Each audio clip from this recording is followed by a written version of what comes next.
चलिए स्टार्ट करते हैं।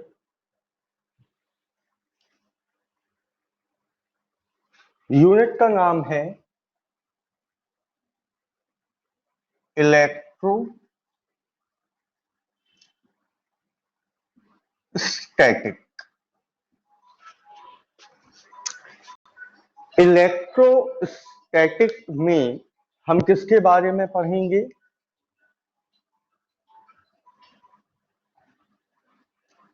चार्ज।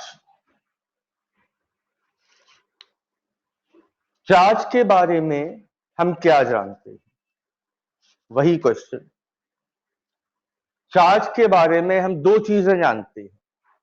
क्या क्या? There are two types of charges. कौन कौन से?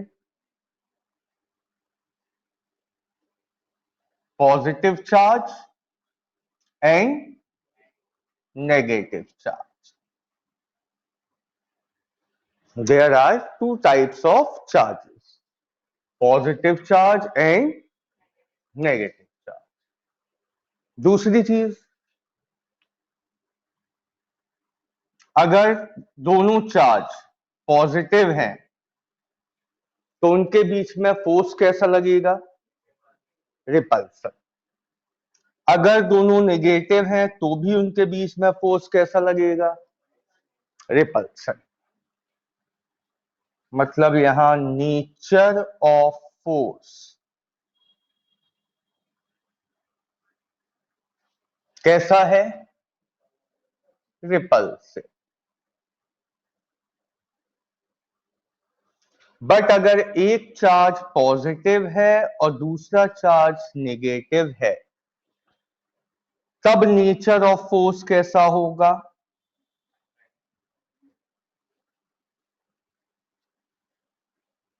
कैसा होगा? अट्रैक्टिव।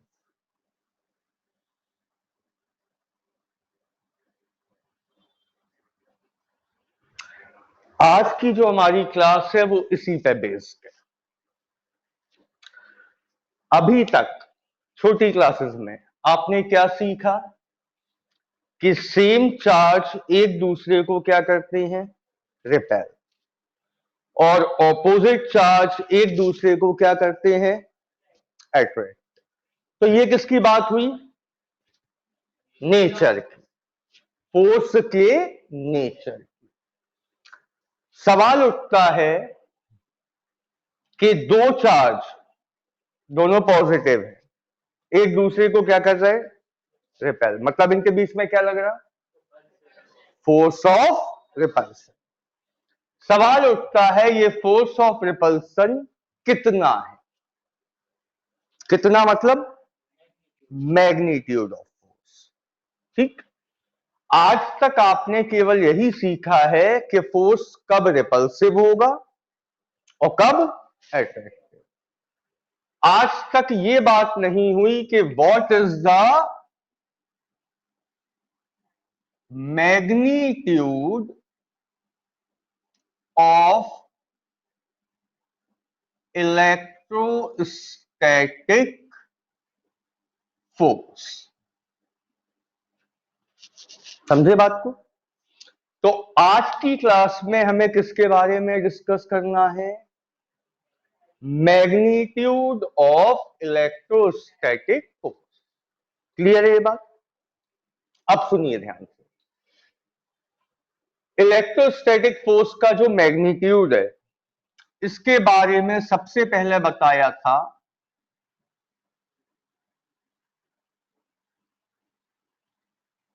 साइंटिस्ट कूलम्स ने। इसीलिए इस लॉ को क्या कहा जाता है? Coulomb's law. क्या है वो देखिए। लॉ को देखने से पहले जरा इतने शब्द पे ध्यान दो, इलेक्ट्रोस्टैटिक। इसका मतलब क्या होता है? इलेक्ट्रो का मतलब होता है चार्ज। Electro means charge. और स्टैटिक आप सभी जानते हैं, स्टैटिक का मतलब स्टेशनरी।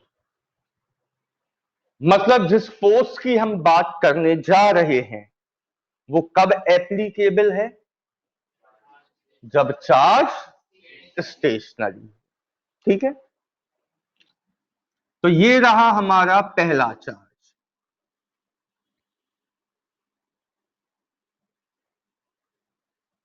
Q1।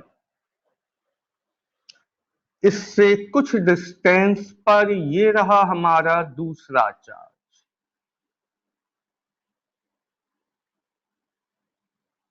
Q2। दोनों के बीच में गैप है R। ठीक, अगर ये दोनों पॉजिटिव हुए तो इनके बीच में नेचर ऑफ फोर्स क्या होगा? रिपल्सिव। अगर ये दोनों नेगेटिव हुए तो भी force repulsive.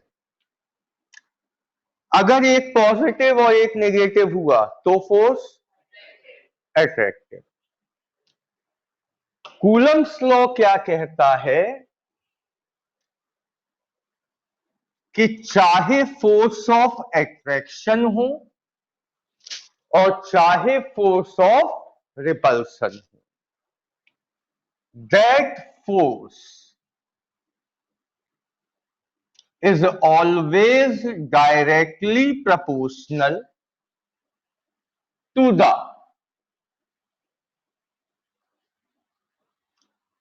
product of charges। जो भी फोर्स लग रहा है चाहे वो अट्रैक्शन का हो और चाहे वो रिपल्सन का हो, that force is directly proportional to the product of charges। ठीक, मतलब क्या हुआ इसका? मान लो ये है 2 कूलम का चार्ज और ये है 6 कूलम का चार्ज। ठीक, ये दूसरा कॉन्फ़िगरेशन है।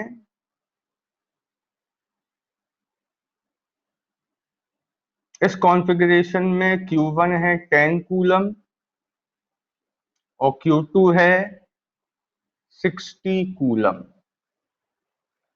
तो फर्स्ट केस में फोर्स ज्यादा लग रहा होगा या सेकंड केस में? सेकंड केस में, क्योंकि Q1 इंटू Q2 कितना हो रहा है? 12। यहां Q1 इंटू Q2 कितना हो रहा है? 600। Force is directly proportional to the product of charge. ठीक, and inversely proportional to the square of the distance between two charges।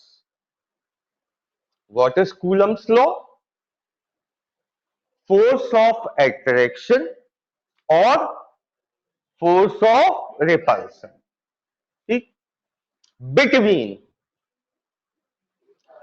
two stationary charges। Stationary कहना जरूरी है। तो फोर्स ऑफ अट्रैक्शन और force of repulsion between two stationary charge is always directly proportional to the product of the charges and inversely proportional to the square of the distance between two charges। Clear? अब मुझे बताइए, यहां distance है मान लीजिए 6 metre और यहां charges के बीच में डिस्टेंस है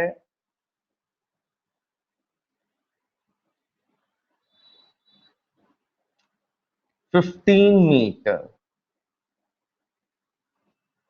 ठीक, चार्जेस दोनों सेम है, ये भी 2 कूलम है, ये भी 6 कूलम। इस केस में फोर्स फर्स्ट केस में ज्यादा होगा या सेकंड केस में? फर्स्ट में। क्यों? क्योंकि जहां डिस्टेंस कम होगी वहां फोर्स ज्यादा होगा। इनवर्सली प्रोपोर्शनल का यही मतलब होता है। तो इतना क्लियर हुआ आपको। What is Coulomb's law and what can we do with the help of Coulomb's law? We can find the magnitude of electrostatic force with the help of Coulomb's law. What is statement? Force of attraction or force of repulsion between two stationary charges is always and inversely proportional to the square of the distance between two charges. इतना आपको सबको clear हो गया। एक step आगे चलते हैं।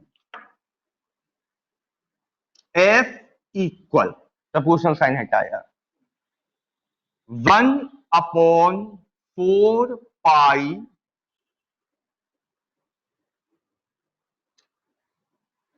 Epsilon not. ये एक नया सिंबल है आपके लिए, एप्सिलॉन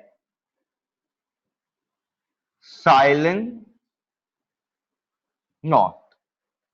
ठीक, ग्रीक सिंबल है।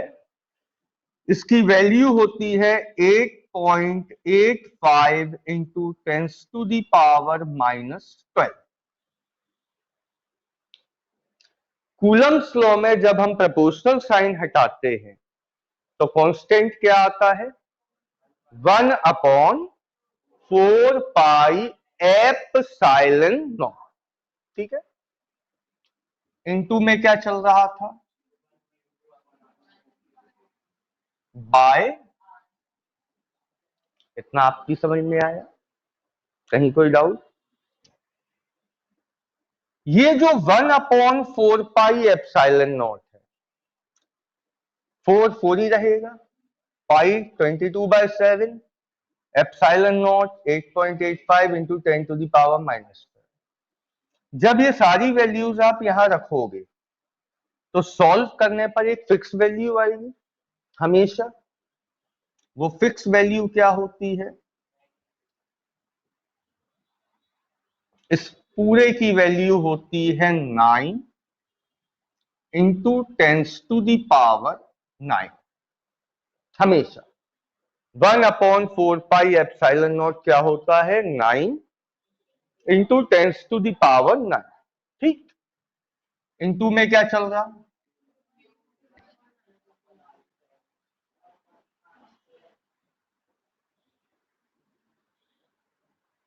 तो ये पूरा क्या है?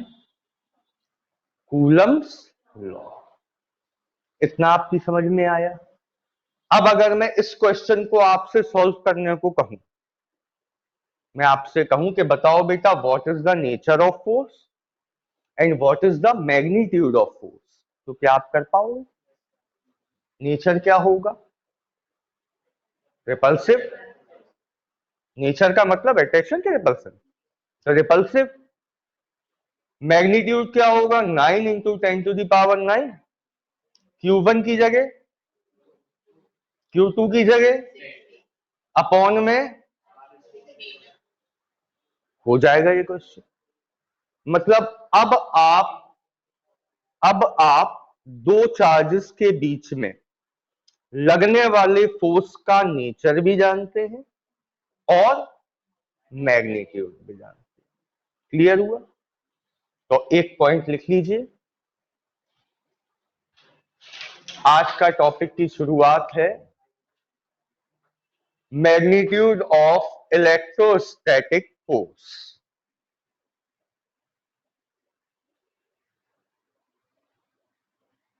मैग्नीट्यूड ऑफ इलेक्ट्रोस्टैटिक फोर्स और कूलम्स लॉ।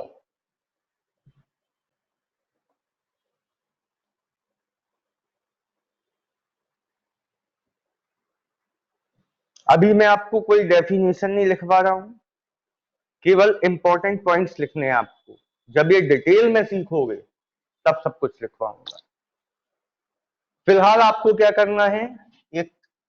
डायग्राम बनाइए Q1 और Q2 जिनके बीच में डिस्टेंस है R,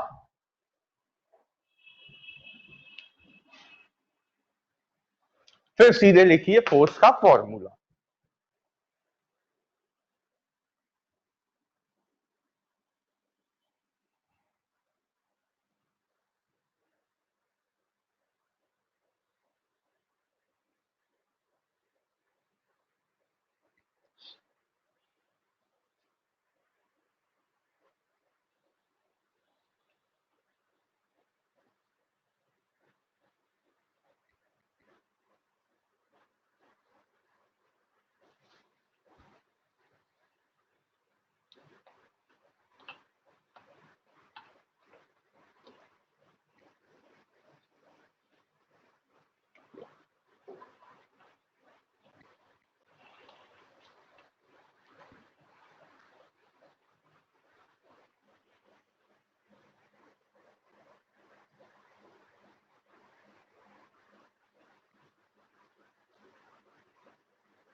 हो गया बेटा?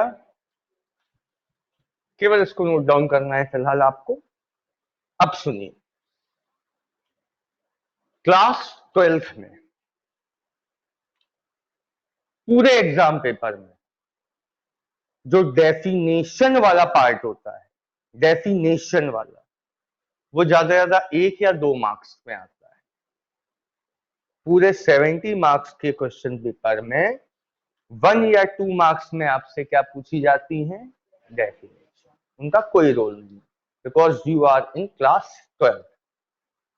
अब आते हैं कॉन्सेप्चुअल। डेफिनेशन ही पूछे आपसे, कभी नहीं पूछा जाएगा, कभी का भी आप पेपर उठा के देख लो पिछले 10 साल का, कभी नहीं पूछा गया व्हाट इज कूलम्स लॉ।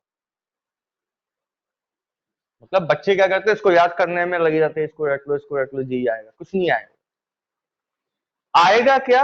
इस पे बेस्ड कॉन्सेप्चुअल। 1 या 2 कॉन्सेप्चुअल अभी मैं बताऊंगा, पूरा डिटेल नहीं करना है हमें। कॉन्सेप्चुअल समझो कैसे आते हैं।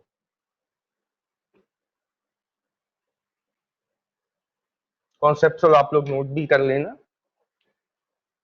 फर्स्ट क्वेश्चन, ध्यान से देखिएगा। If Q1 into Q2 greater than 0, then what is the nature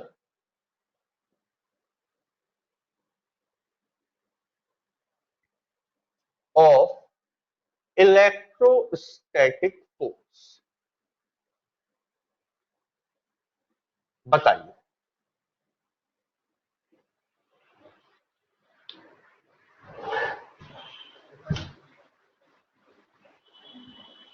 If Q1 multiplied by Q2 greater than 0, then what is the nature of electrostatic force? इसे कहते हैं कॉन्सेप्चुअल, जो आधे लोगों के ऊपर से चला जाता है। ठीक है, अब हम इस पर थोड़ा सा डिटेल में जाएं। मैथमेटिक्स के हिसाब से कब मल्टीप्लिकेशन प्लस में आएगा? ग्रेटर देन 0 का मतलब क्या हुआ? प्रोडक्ट 0 से ज्यादा है, मतलब प्लस में है। अब मैथमेटिक्स क्या कहती है कि कब दो क्वांटिटीज का मल्टीप्लिकेशन प्लस में आएगा? या तो दोनों क्वांटिटीज नेगेटिव हो या दोनों पॉजिटिव, और कभी तो नहीं आएगा। इसका मतलब श्योर हो गया कि Q1 और Q2 सेम नेचर के हैं, या तो दोनों पॉजिटिव है या दोनों,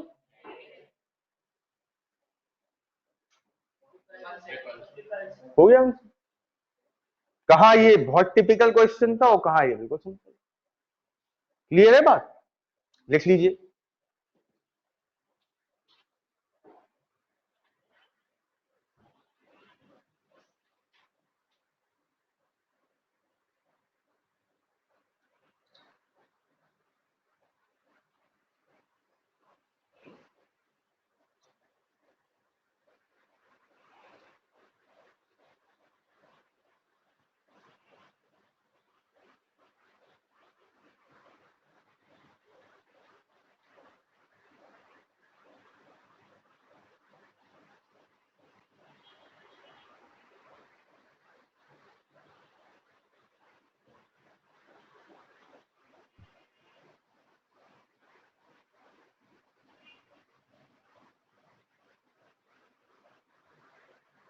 क्वेश्चन लिख लिया?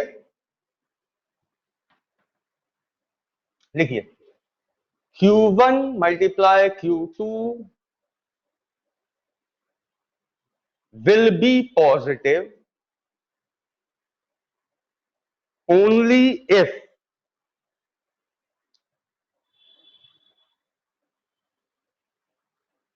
both charges are of same nature.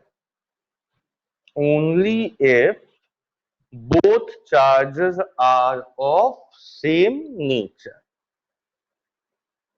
Hence, nature of force between them is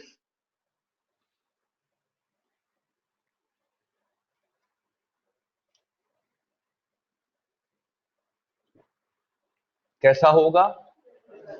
repulsive. अब मुझे बताइए, अगर मैं अगले क्वेश्चन में यहां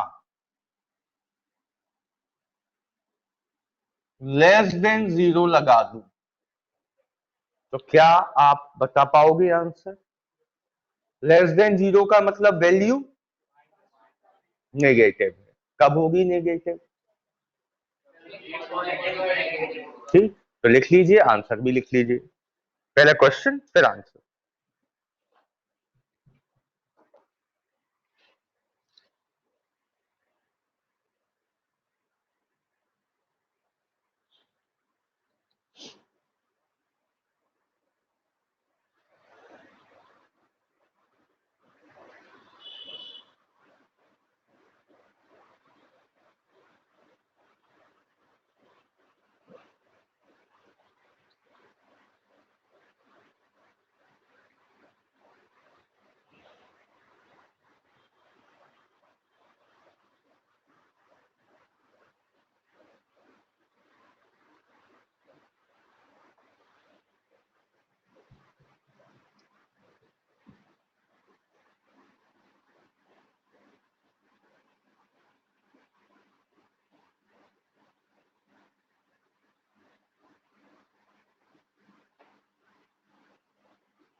क्वेश्चन पहले देखिएगा।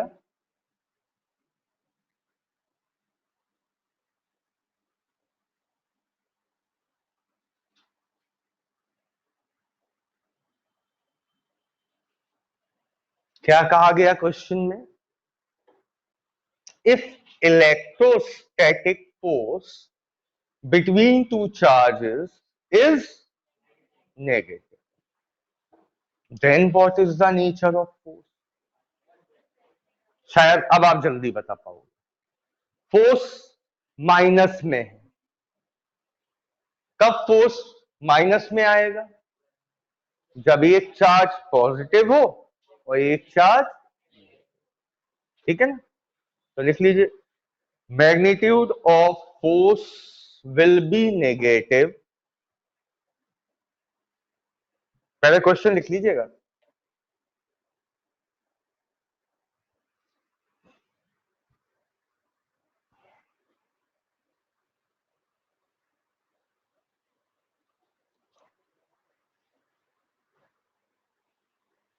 Magnitude of force will be negative only if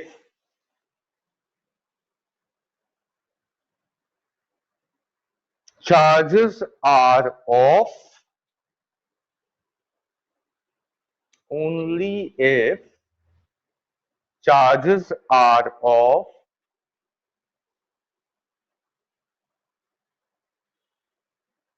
opposite nature।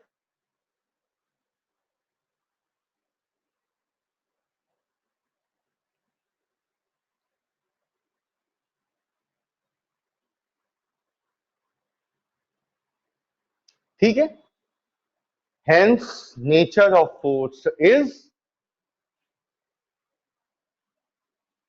कैसा होगा? Attractive. इसके बाद देखिए,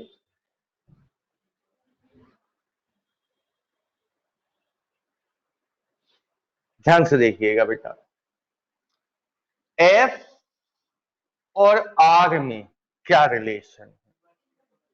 इनवर्सली प्रोपोर्शनल। मतलब यहां मैं लिखूं तो ऐसे लिखूंगा, F is inversely proportional R square. ऐसे ही पढ़ते हैं, F is inversely proportional R square. बिल्कुल जरा सी बात करते हैं हम ग्राफ के बारे में। ग्राफ का एक कॉन्सेप्ट है कि अगर ए और बी डायरेक्टली प्रोपोर्शनल है तो इनके बीच में ग्राफ कैसा बनेगा? Straight line. अगर दो फिजिकल क्वांटिटीज डायरेक्टली प्रोपोर्शनल हैं तो ग्राफ स्ट्रेट लाइन, और अगर दो फिजिकल क्वांटिटीज इनवर्सली प्रोपोर्शनल हैं तो ग्राफ हमेशा कर्व। जिसे नहीं मालूम वो भी ध्यान से सुन लीजिए, दो के अलावा तीसरा कोई रूल फिजिक्स में ग्राफ के लिए नहीं। अगर दो क्वांटिटी डायरेक्टली प्रोपोर्शनल है तो ग्राफ स्ट्रेट लाइन, और अगर इनवर्सली प्रोपोर्शनल है तो ग्राफ कर्व। ठीक है, कोई डाउट बेटा? यहां F और R कैसे है? Inversely proportional. इसका मतलब ये हुआ कि अगर मैं F और R के बीच में ग्राफ प्लॉट करूं, देखिएगा, ये है ओरिजिन, ये हो गया R, ये हो गया F। तो अगर मैं F और R के बीच में ग्राफ प्लॉट करूं तो कैसा ग्राफ मिलेगा? कर्व, क्योंकि ये कैसे हैं? Inversely proportional. इस तरह से कर्व मिल जाएगा। ठीक है, ये तो हो गया F और R के बीच में ग्राफ। अब होता क्या है, बोर्ड एग्जाम वाले जानते हैं कि आपको ये रूल मालूम है, और जनरली मालूम होता है, 9th-10th क्लास में सीख लेते हैं। वो क्या करेंगे, वो कहेंगे plot a graph between F and 1 upon R square. Plot a graph between F and 1 upon R square. मतलब यहां अब क्या होगा, ये F, ये ओरिजिन, और ये क्या है? अब इनके बीच में ग्राफ प्लॉट करना। कैसे करोगे?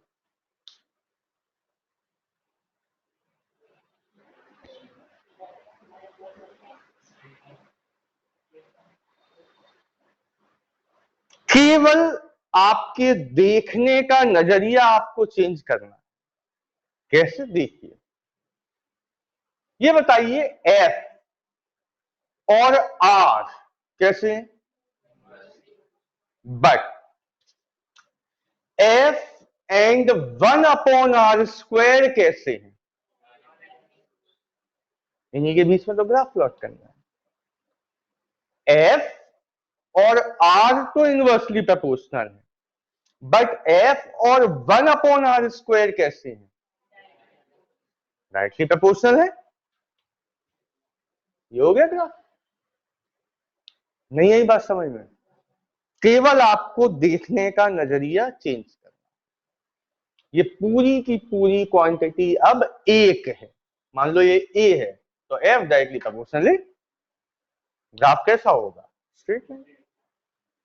क्लियर? लिख लीजिए, प्लॉट अ ग्राफ बिटवीन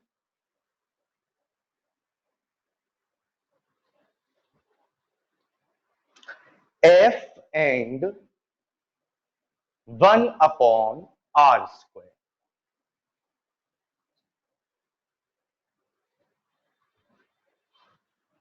ये वाला ग्राफ बना लीजिए।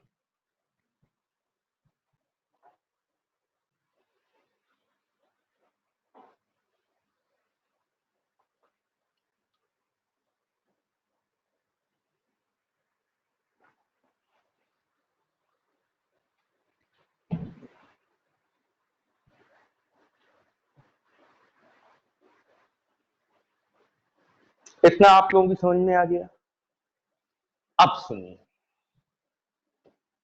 अब मैं वो क्वेश्चन पूछ रहा हूं जो बहुत बेसिक है, लेकिन जिसका आंसर आप में से किसी को नहीं पता। देखिएगा,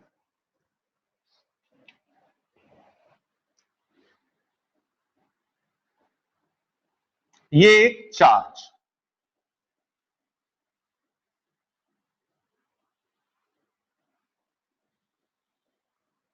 चार्ज कितना है? क्यू पर। इससे आर डिस्टेंस पर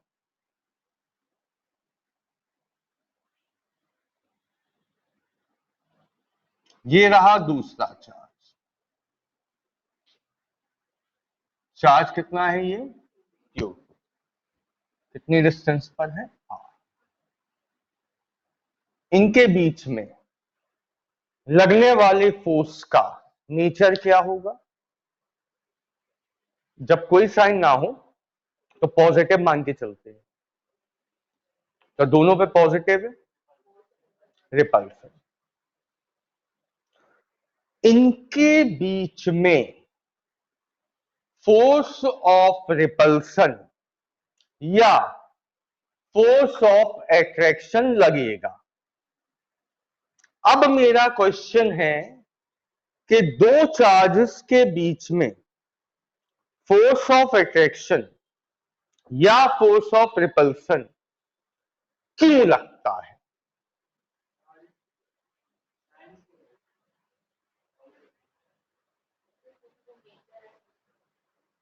वही तो मैं पूछ रहा हूं, क्यों? कोई रीजन तो होगा। बचपन से हमें सिखा दिया गया कि plus plus repel, plus minus attract. तो आज हमने उसमें एक स्टेप और सीख लिया कि by how much force they attract और दे रिपेल। अब एक लास्ट जो क्वेश्चन बचा है, जिससे हमारे सारे क्वेश्चन खत्म हो जाएंगे, कि दो चार्जेस के बीच में फोर्स लगता क्यों?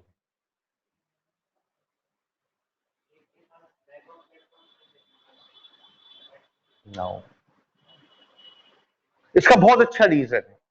देखिए, समझिएगा, आप सब ने बचपन से अभी तक फोर्स को सबसे पहली बार कब देखा था? याद करके बताओ। क्लास नहीं पूछ रहा मैं, आपने तो कहां देखा था फोर्स को? सबसे पहले कहां देखा कि हाँ ये फोर्स है, दिख रहा है? जब पिटाई हुई पिटाई नहीं, वो वाला फोर्स नहीं। फोर्स ऑफ अट्रैक्शन या फोर्स ऑफ रिपल्सन? मैग्नेट।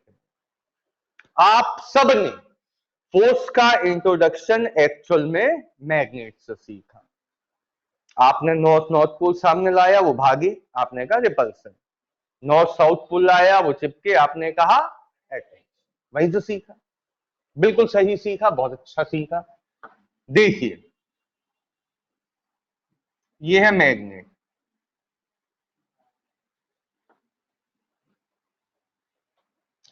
जब इसके पास आप दूसरी मैग्नेट लेके आते हो,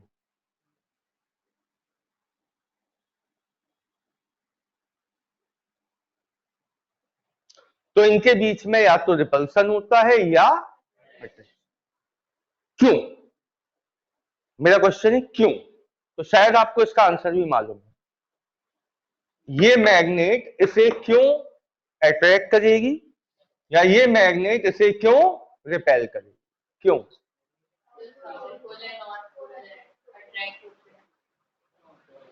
क्या हम ऐसे कह सकते हैं कि ये जो मैग्नेट है इसने अपने चारों तरफ एक फील्ड को डेवलप कर रखा है,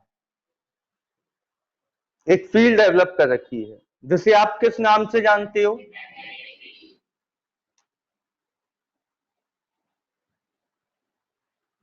आप सब जानते हो कि मैग्नेट ने अपने सराउंडिंग में एक फील्ड डेवलप की है जिसे कहते हैं मैग्नेटिक फील्ड। और जैसे ही उस मैग्नेटिक फील्ड में आप किसी दूसरी मैग्नेट को लाते हो तो वो क्या फील करती है? या तो फोर्स ऑफ अट्रैक्शन या फिर फोर्स ऑफ, ऐसा ही होता है। तो इस फोर्स के लगने का रीजन क्या है? ठीक, अब आ जाओ अपने क्वेश्चन पे। Q1 ऐसा क्या कर रहा है कि Q2 पर या तो फोर्स ऑफ अट्रैक्शन लग रहा है या फोर्स ऑफ रिपल। इसका मतलब Q1 ने भी कोई ना कोई फील्ड बना रखी। समझ में आ रही है बात? एक्चुअल में इस Q1 ने मैग्नेट की तरह अपने चारों तरफ एक फील्ड डेवलप की है जिसे कहते हैं इलेक्ट्रिक फील्ड।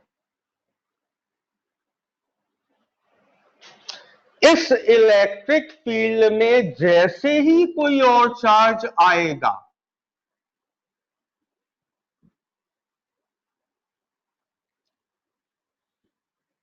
वो क्या फील करेगा?